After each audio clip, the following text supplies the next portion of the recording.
Hi everyone, it's Zach Beck. Today I want to talk to you about the CARES Act, which was the stimulus measure passed back in March of 2020 that was worth $2.2 trillion. Now within this piece of legislation, they allocated an additional $600 a week to those who are unemployed. Now these benefits are set to expire here shortly, and now what we're going to find is that millions of people are going to be affected by this loss of unemployment benefit. What I want to do in this video is share the various options our legislators have right now, and specifically how it can impact you depending upon whether or not you are unemployed. Now we'll take our time, we're going to dive into the details, understand the legislation so that you can make the most well-informed decision possible moving forward so that way you can remain financially whole. So let's jump into it right now.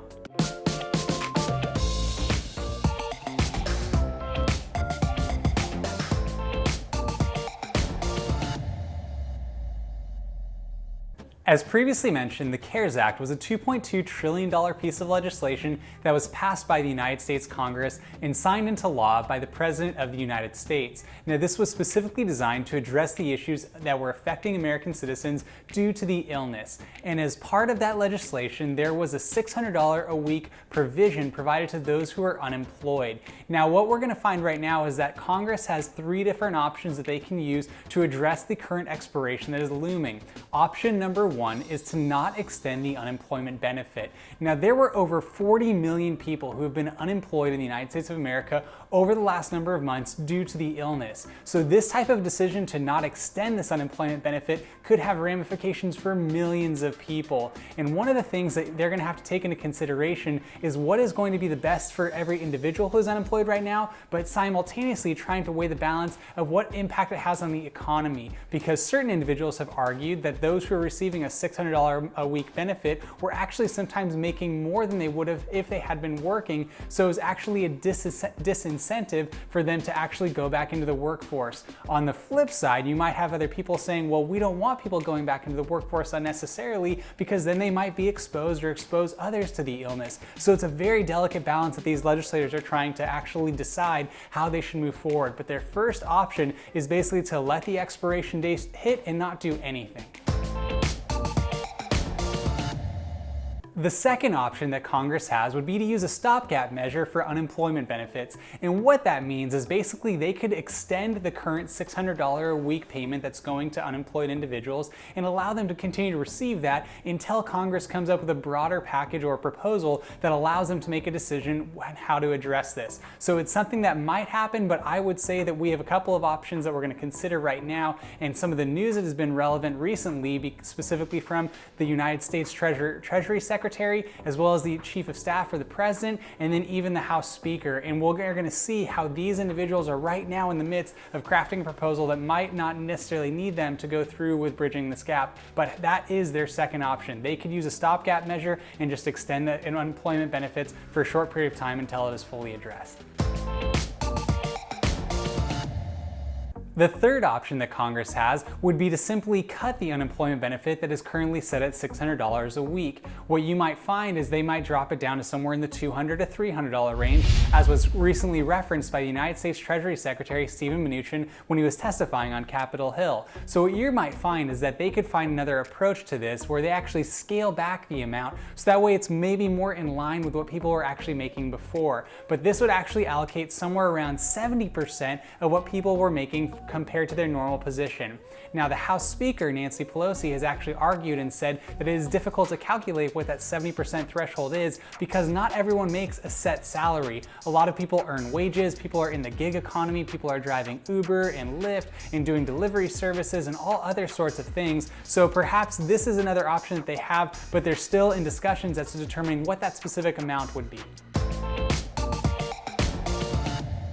Now you might be asking yourself, can you still receive unemployment benefits if this expires at the end of the month? And the answer is yes. Now what you're going to find is each state has different guidelines and rules as it relates to their unemployment benefits. But what you're going to find is that this additional benefit that came from the CARES Act was from the federal government, whereas most unemployment benefits actually originate from the state government. So what happened with the CARES Act is it was augmenting what the state was able to provide you with on a weekly basis. So if you're going to continue to move forward forward, you have to make sure that you're following your state guidelines, and you would find that those benefits would be scaled back, let's say if Congress decides to do nothing. So it's really important for you to really take some time, assess your current situation, and determine the appropriate pathway forward. But the answer is yes, you would still be able to maintain your unemployment benefits even if they do not pass a piece of legislation moving forward.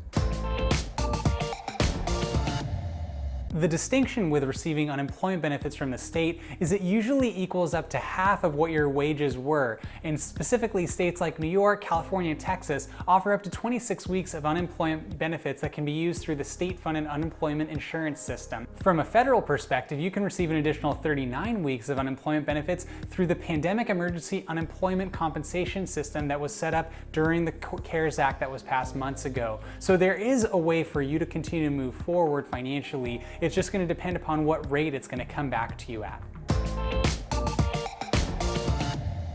Now that we discussed the three different options that Congress has, they can either do nothing and not extend the unemployment benefits, they could use a stopgap measure and basically extend them until a broader piece of legislation is passed, or they could cut the benefits. And what we're looking like right now is that option number 3 seems to be the most likely scenario. According to Secretary of the Treasury, Steven Mnuchin, he recently said that we would be looking at scaling that back to about 70% of what a normal employer's wages were. So this would actually relate to somewhere between the $200 to $300 a week additional unemployment benefit versus a $600 a week unemployment benefit.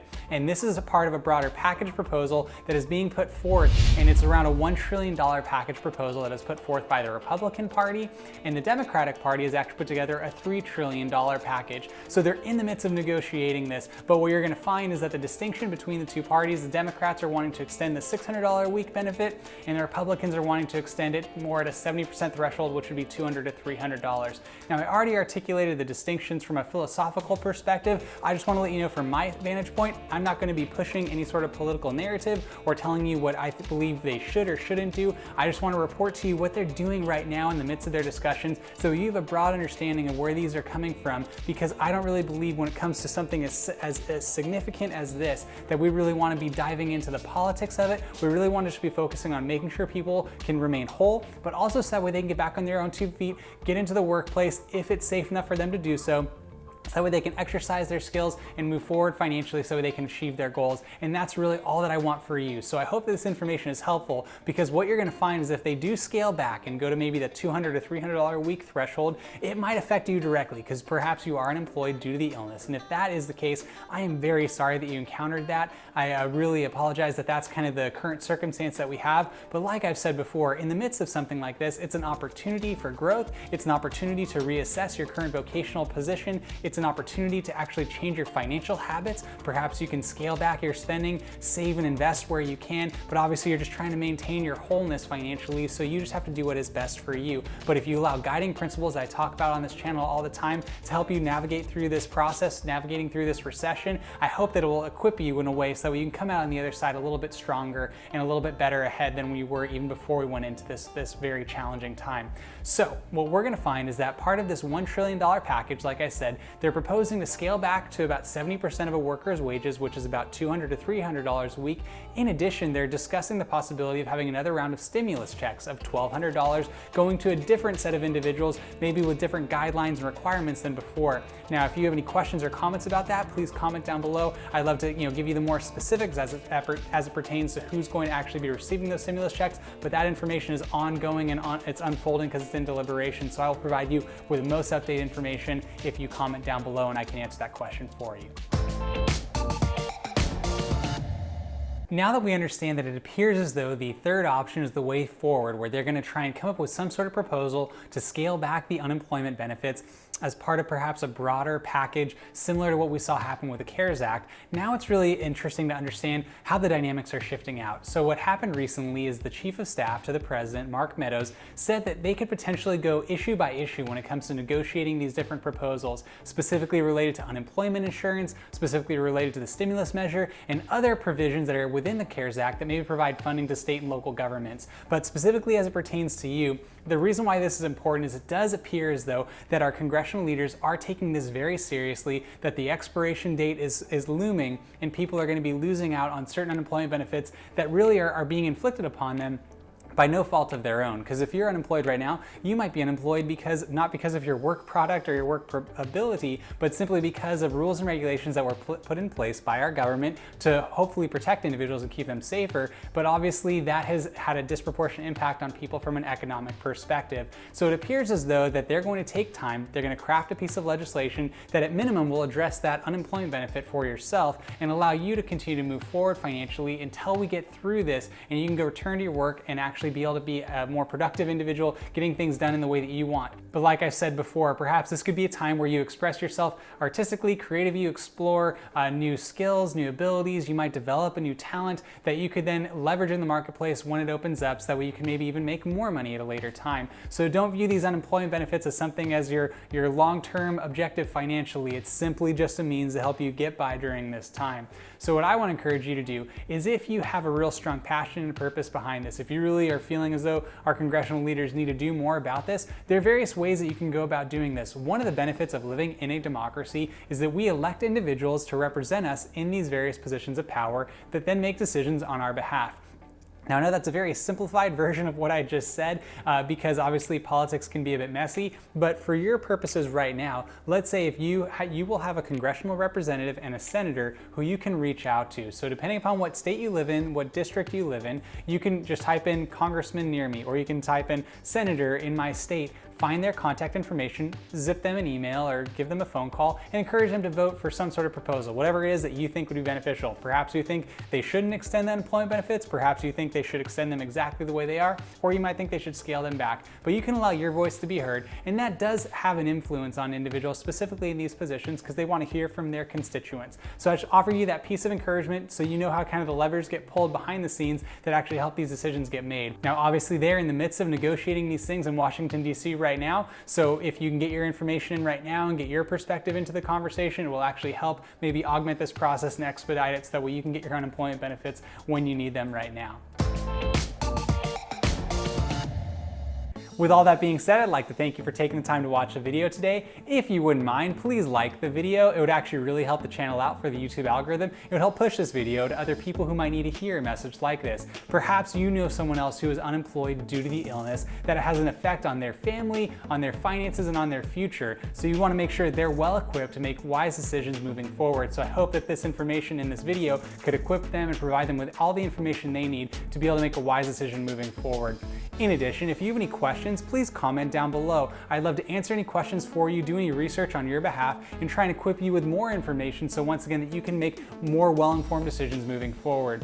In addition, if you wouldn't mind subscribing to the channel, that would actually mean a lot to myself personally. I put a lot of time and energy and effort into these videos because I want to do everything I can to make a positive impact in your life by helping encourage all of us, myself included, to lead lives of meaning and purpose, all while maintaining balance and moderation. And as I do so, I'm going to continue to create content that will be relevant to all areas of our lives so we can live those lives of meaning and purpose. And if you do subscribe to the channel, please tap the notification bell. That will notify you every single time I post a video, which I do on a weekly basis. So once again, I'd like to thank you for taking the time to watch the video today. I hope you have a wonderful remainder of your day. See you next time.